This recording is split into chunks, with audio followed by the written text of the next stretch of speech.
Kryetari i Kuvendit Niko Peleshi është përgjidhur akuzave të kreut të Partisë Mundësia se po fshet dosjen e SPAK për Belinda Ballukun. Peleshi u shpreh se dosja nuk është kyçur, por se të dhënat e saj nuk duhet të dalin sepse janë sekret hetimor. Praktikisht ajo dosje në këtë parlament zëre nuk ekziston. E keni zhdukur, e keni ndarë me njëri tjetrin dhe po mbroni një të akuzuar sepse ka abuzuar me fondet e shtetit shqiptar.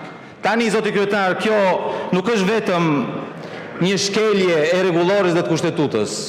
Ju po mbroni korrupsionin me postin tuaj. Me këto veprime, zoti kryetar, po mbroni të korruptuarit. Dhe kjo është e papranueshme. Kërkojmë që sa më shpejt të na vihet në dispozicion dosja, sepse na takon.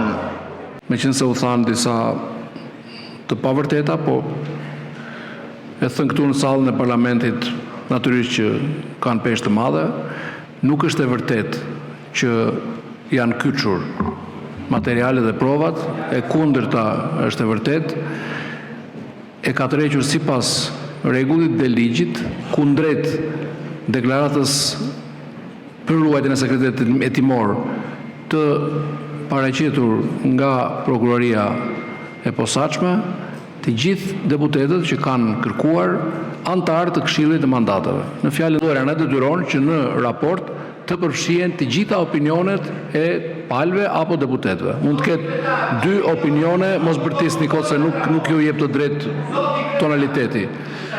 Më dëgjoj deri në fund, dëgjoj argumentin. Nuk po flas fare për ju. Do votoj pasi të dëgjoj raportin e përgatitur nga deputetët antar të Këshillit të Mandateve, rregullores dhe imuniteteve. Pra, ju thatë që materialet janë kyçur, unë do ta shtoj akoma më tepër dhe do ta rikujtoj edhe një herë që të gjithë deputetët që kanë tërhequr materialet duhet të mos i nxjerrin ato, jo t'i nxjerrin. Pra të mos i bëjnë publike, sepse bëhet fjalë për një sekret hetimor. Peleshi theksoi se deputetët që posedojnë materialet nuk duhet i nxjerrin ato në zbatim të urdhrit të prokurorisë së posaçme, pasi përbën sekret hetimor.